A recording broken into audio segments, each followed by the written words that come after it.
This is a very common topic. So to measure the blood pressure, this is a picture which is showing how a blood pressure is measured. You need a stethoscope. So this is the diaphragm of the stethoscope, which is placed at the origin of the pulse, and these are the earpieces, so which will help you to hear the pulses. Now, after the stethoscope, the important thing is to know about sphygmomanometer. So the sphygmomanometer has a mercury level. This is the mercury level, which will help you to take the reading. And this is the inflatable cuff, which will be inflated with the help of the rubber bulb. So this rubber bulb, as you press it, it will fill air into the cuff and occlude the pulse. And as you release the knob, so this is the knob which you will use to tighten or to release. So with the help of this knob, you'll be filling air into the cuff and or releasing the air from the cuff. The amount of pressure in the cuff will be equal to the blood pressure in the blood vessels. Next, so what is blood pressure? As the name suggests, blood and pressure. The blood flow through the vessels and exert pressure on the walls of the vessels. This thing is known as blood pressure. Sometimes, due to various reasons such as increase in the cholesterol levels, the width of this particular blood vessel gets narrowed down, and at this time the pressure of the blood on the walls of the vessel increases. This creates a very high pressure on the walls of the vessels, and thus this is known as high blood pressure. To know about blood pressure, you should be thorough about two things: systolic pressure and diastolic pressure. So what is a systolic pressure? Whenever the ventricles are contracted, all the blood from these ventricles move to the blood vessels, and this results in a great pressure in the blood vessels. This is known as the systolic pressure. When these ventricles are relaxed, so whenever the ventricle relaxes, the blood from the vessels come back into the ventricle, and at that time the remaining blood exerts pressure on the blood vessels, and that is known as the diastolic pressure. So it does make sense that systolic pressure is the upper limit and diastolic pressure is the lower limit. Let us talk about the normal blood pressure, which is systolic pressure by diastolic pressure, and which is normally 120 by 80 mmHg. Let us take an example. Ideal blood pressure is considered to be between 90 by, so this is the fact that the ideal blood pressure is considered to be between 90 by 60 mmHg and 120 by 80 mmHg. So here is a graph which will be showing you the same thing. So ideal blood pressure for systolic is 90 to 120 and diastolic is 60 to 80 mmHg. So high blood pressure is considered to be 140 to 90 mmHg. So high blood pressure is considered to be 140 to by 90 mmHg. So this is the range for high blood pressure. This is for the normal, the pre-high blood pressure, and this is the range for ideal blood pressure, and anything below this is the range for low blood pressure, which is considered to be 90 by 60 mmHg or lower. High blood pressure. So you know, high blood pressure we have discussed earlier. It is often related to unhealthy lifestyle habits such as smoking, drinking too much alcohol, being overweight and not exercising enough. Left untreated, high blood pressure can increase your risk of developing a number of serious long-term health conditions such as coronary heart diseases, kidney diseases. So this is going to be very risky. So you should maintain your health and maintain your blood pressure. Low blood pressure is less common. Some medicines such as low blood pressure can cause low blood pressure as a side effect. So this is also to be kept in mind. So let us jump into the main thing which we are going to discuss in this online course is the procedure of all the physiological tests which would help you in your day to day life. So how a blood pressure is measured? So first of all, the patient must be relaxed and the cuff must be wrapped around the arm above the elbow over the branchial artery. So this is the branchial artery. Before this, let us know about the instrument used and the blood pressure, about something about branchial artery. So let's start. So instrument used to measure blood pressure are sphygmomanometer and a stethoscope. So it has been explained to you earlier. I'm explaining it once again. So the stethoscope consists of a diaphragm and an earpiece. The diaphragm is placed at the origin of the pulse and the earpiece in the ear to hear the pulse. The sphygmomanometer consists of the mercury level, which will help you to obtain the reading, the rubber bulb, which will help you to pump air into the cuff, and the cuff. These cuff are available in different sizes in the market. So whatever suits you, you can buy one if you have a sphygmomanometer. Next, blood pressure is measured by branchial artery. So what is the branchial artery? The branchial artery is the major blood vessel of the upper arm, and this is the cubital fossa where your diaphragm of the stethoscope is to be placed. So you will be wrapping this cuff over this part of the arm and the diaphragm at the cubital fossa.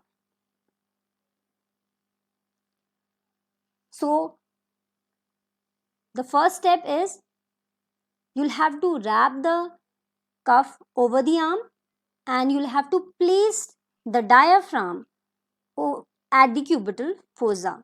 So, and as soon as you place the stethoscope, the diaphragm of the stethoscope on the cubital fossa, you'll able to hear the pulse. Now pump the air into the cuff by the rubber bulb. Thus the cuff inflates and the pulse is occluded. And then later release the air from the rubber bulb and carefully listen to the sound. So the first sound which you'll hear will be the systolic pressure. As you can see, there are various sounds known as the Kortkopf sounds. So the first sound you'll be hearing will be the systolic pressure, which will be around 120 mmHg.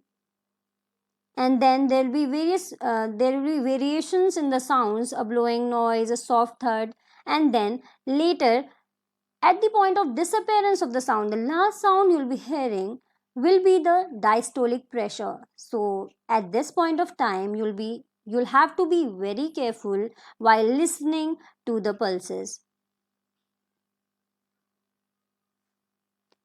Next, as this chart has been already explained to you, so the normal blood pressure range has been given, the high blood pressure range has been given, and accordingly. And as it has been told that various diseases associated with blood pressure can be very, very dangerous. So it is important for you to maintain your blood pressure. And it is important to know basics about blood pressure, as whenever you visit your doctor, the first thing they often do is check your blood pressure. This is an important step because your blood pressure is a measure of how hard your heart is working. Your heart is a muscle about the size of your fist.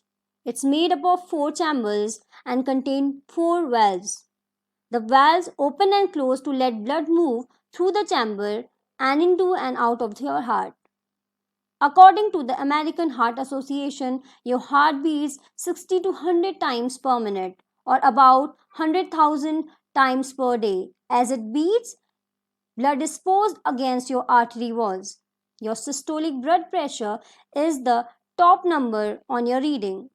It measures the force of blood against your artery walls while your ventricles, the lower two chambers of your heart, squeeze, pushing blood out of to the rest of your body. Your diastolic blood pressure is the bottom number on your reading. It measures the force of blood against your artery walls as your heart relaxes and ventricles are allowed to refill with blood. Diastole, this period of time when your heart relaxes between beats, is also the time that your coronary artery is able to supply blood to your heart. Blood pressure ranges. So there are various blood pressure ranges as it has been told to you in this online course again and again. It is a very basic thing which you should know. Your blood pressure may be normal, high or low. High blood pressure is also referred to as hypertension, and low blood pressure is called as hypotension. The American Heart Association describes the different blood pressure ranges for adults as normal, less than 120 systolic and 80 diastolic, elevated 120 to 129 systolic and less than 80 diastolic. Stage 1 hypertension will be 130 to 139 systolic or 80 to 89 diastolic. Stage 2 of hypertension is at least 140 systolic or at least 90 diastolic. Hypertensive crisis higher than 180 systolic or higher than 120 diastolic. Hypotension can be 90 or less systolic or 60 or less diastolic. But these numbers can vary because symptoms help determine when blood pressure is too low. Your doctor may diagnose high blood pressure if either your systolic or diastolic is high, or if both numbers are high. They may diagnose low blood pressure by checking systolic and diastolic numbers along with evaluating your symptoms and age and what medications you are taking. High and low blood pressure risk factors. So, this is a very important thing. I hope you guys are paying attention to this, that there are various risk factors which could increase your or decrease your blood pressure. Both high blood pressure and low blood pressure need to be managed. Overall, it is much more common to have high blood pressure. According to the American College of Cardiology, almost half of the adults in the United States now fit the new definition of high blood pressure. Not surprisingly, the risk factors for these two conditions are very different.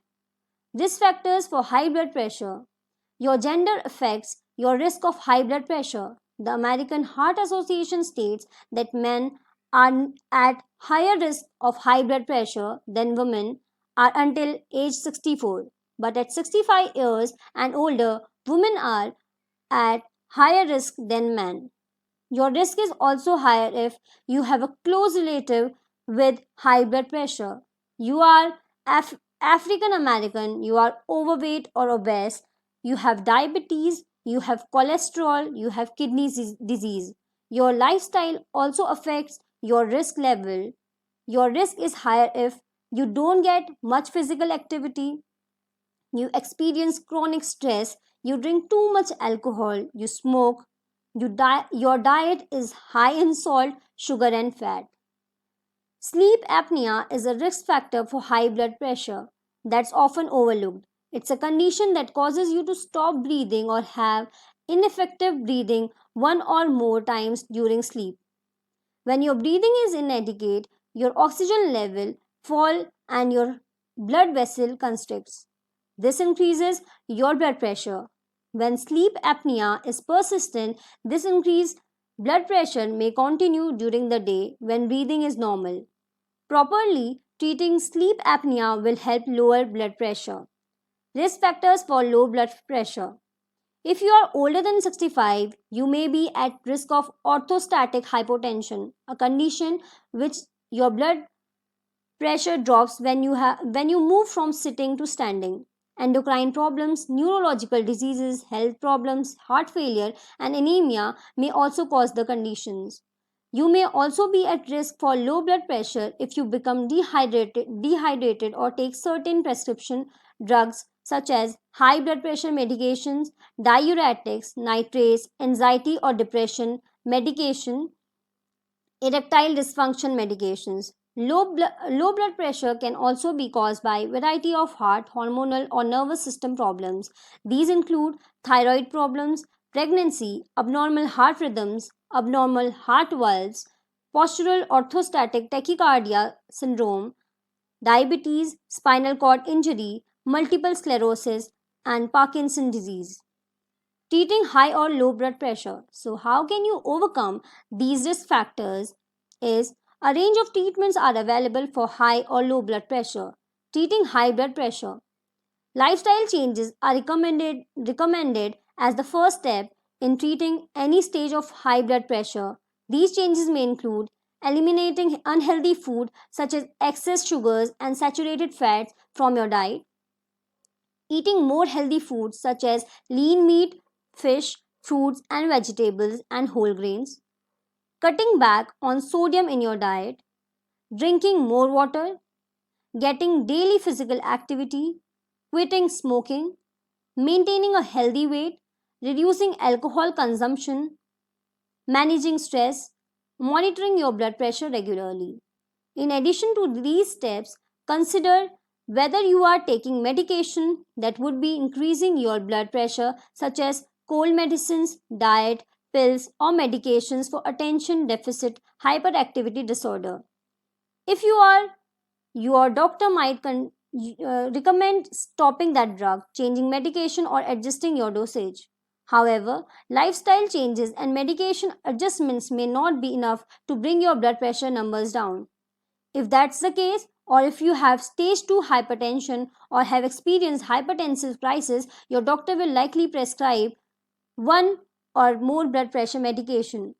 Commonly prescribed medication include diuretics, beta blockers, calcium channel blockers, angiotensin converting enzyme inhibitors, angiotensin 2 receptor blockers, alpha blockers. The medication will be prescribed in addition to continued lifestyle changes. Treating low blood pressure. Treatment for blood pressure, low blood pressure depends on the cause of the condition. If a medication is causing your low blood pressure, your doctor may change your dosage of that drug or stop your treatment with it. If your low blood pressure is caused by an infection, your doctor might prescribe an antibiotic to treat the infection, or if it is caused by anemia, your doctor may prescribe iron or vitamin B12 as a supplement. If a medical condition or disease is causing your low blood pressure, it is important for your doctor to identify the specific cause. Proper management of the problem can help improve or limit episodes of low blood pressure.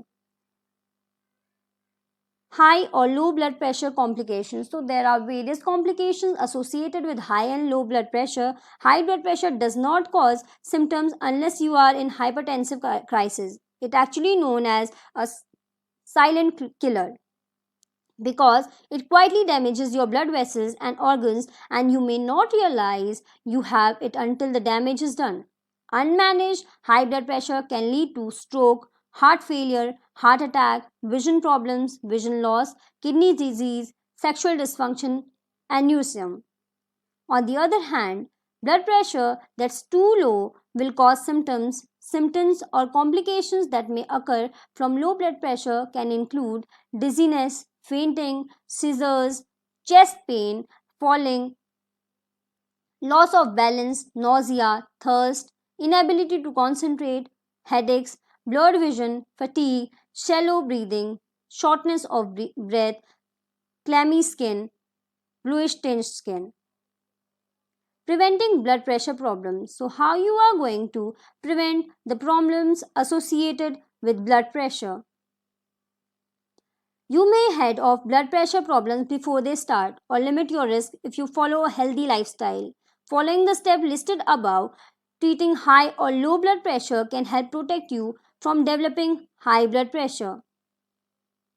In addition, if you suspect you have sleep apnea symptoms such as heavy snoring, daytime sleepiness, or restless sleep, talk to your doctor about a sleep study. Sleep apnea is believed to affect at least 25 million people.